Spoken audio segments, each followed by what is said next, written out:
आखिरकार बरसों से चल रही स्वतंत्रता की मांग तथा देशभक्तों की कुर्बानियां रंग लाई और 15 अगस्त 1947 को भारत अंग्रेजों से आज़ाद हुआ। पर हम इस दिन को जितने हर्ष और उल्लास से मनाते हैं, इसकी पृष्ठभूमि उतना ही अंधकार में और त्रासदी में गुजरा था, क्योंकि भारत की आज़ादी के साथ साथ भारत का विभाजन भी हुआ था। अंग्रेजों ने मुस्लिम लीग की मांग पर पूर्वी तथा पश्चिमी भारत के मुस्लिम बहुल क्षेत्रों को पूर्वी और पश्चिमी पाकिस्तान के नाम से भारत से अलग। जब पाकिस्तान में हिंदू अल्पसंख्यक तथा भारत में मुस्लिम अल्पसंख्यक, जिनकी संख्या लाखों में थी, रातों रात अपने ही देश में पराए हुए। भयंकर हिंसा फूट पड़ी। पाकिस्तान में हिंदुओं तथा भारत में मुसलमानों को मौत के घाट उतारा जाने लगा। उनके बहु बेटियों के साथ बलात्कार होने लगे। मजबूरन इन अल्पसंख्यकों को अपने नए देश में अपना सब कुछ त्याग कर भागना पड़ा। करीबन 8 से 10 लाख लोगों की जानें गई और 80 लाख से ज्यादा लोग बेघर हो गए। गांधी जी देश के बंटवारे से काफी दुखी हुए थे, जिसके कारण उन्होंने आजादी को उतना महत्व ही नहीं दिया।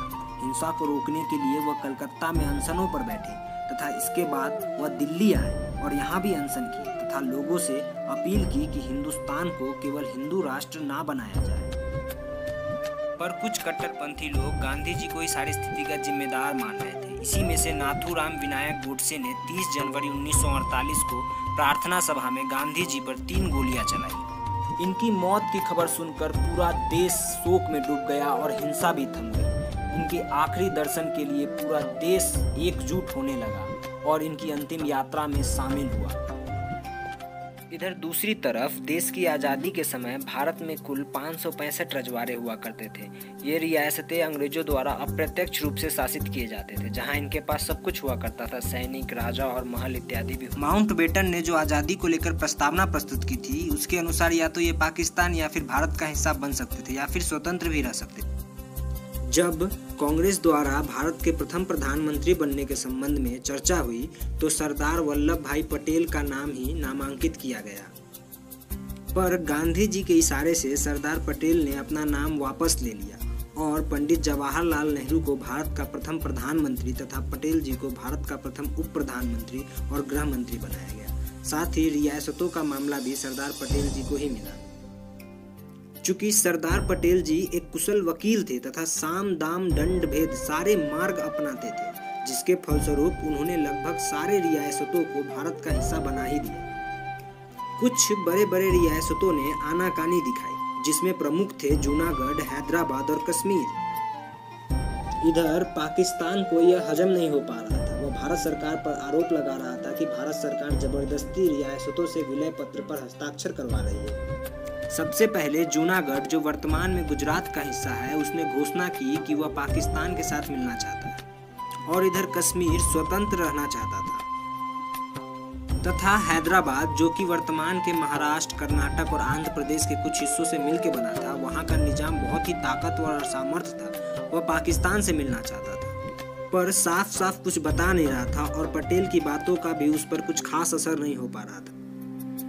पर स्थिति तो तब गर्म हो गई जब निजाम के सैनिकों ने भारतीय समर्थक हिंदुओं को सरेआम मारना शुरू कर दिया। यह खबर केंद्र तक पहुंची, पर जवाहरलाल नेहरू उस समय कश्मीर और यूएनओ के मामले में व्यस्त थे तथा निजाम की तरफ ध्यान नहीं दे पाए।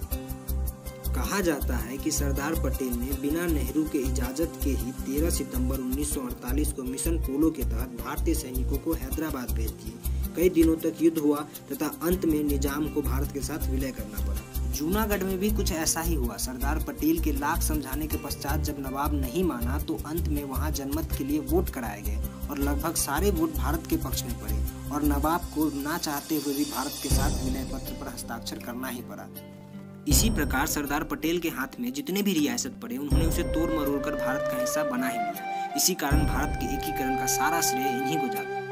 आप कल्पना कर सकते हैं कि अगर सरदार पटेल ना होते तो हमें भारत के पूर्व से पश्चिम या उत्तर से दक्षिण जाने के लिए कई देशों से होकर जाना पड़ता। आज यह जो अखंड भारत है, वह सरदार वल्लभ भाई पटेल के मेहनत से बना है। पंडित जवाहरलाल नेहरू ने भी कई समुदायों को भारत का हिस्सा बनाया, जिसमें नागा समुदाय एक प्रमुख हिस्सा था। कश्मीर का राजा हरि सिंह, जो कि एक हिंदू राजा था तथा वहाँ की ज्यादातर प्रजा मुस्लिम थी, वह स्वतंत्र रहने की मांग कर रहा था, क्योंकि अगर पाकिस्तान से मिलता तो हिंदू राजा चल नहीं पाता और भारत प्रजातंत्र का समर्थक था। तभी पाकिस्तान ने एक गलती कर बैठी। पाकिस्तानी सेना तथा पठानों से उसने कश्मीर पर हमला करवा दिया। राजा हरि सिंह काफी डर गया। उसने भारत से मदद की मांग की। पटेल ने चालाकी दिखाते हुए पहले राजा को विलय पत्र पर हस्ताक्षर करने को कहा ताकि वह भारत का हिस्सा बन जाए। अगले ही दिन भारतीय सेना 27 अक्टूबर को श्रीनगर पहुंची तथा पाकिस्तानी घुसपैठियों को कश्मीर घाटी से बाहर कर दिया। तभी जवाहरलाल नेहरू ने एक गलती कर दी। उन्होंने इस मामले को यूएनओ में लेकर पहुंच गए तथा यूएनओ के तरफ से सख्त आदेश आया कि इस युद्ध को वहीं रोक दिया जाए।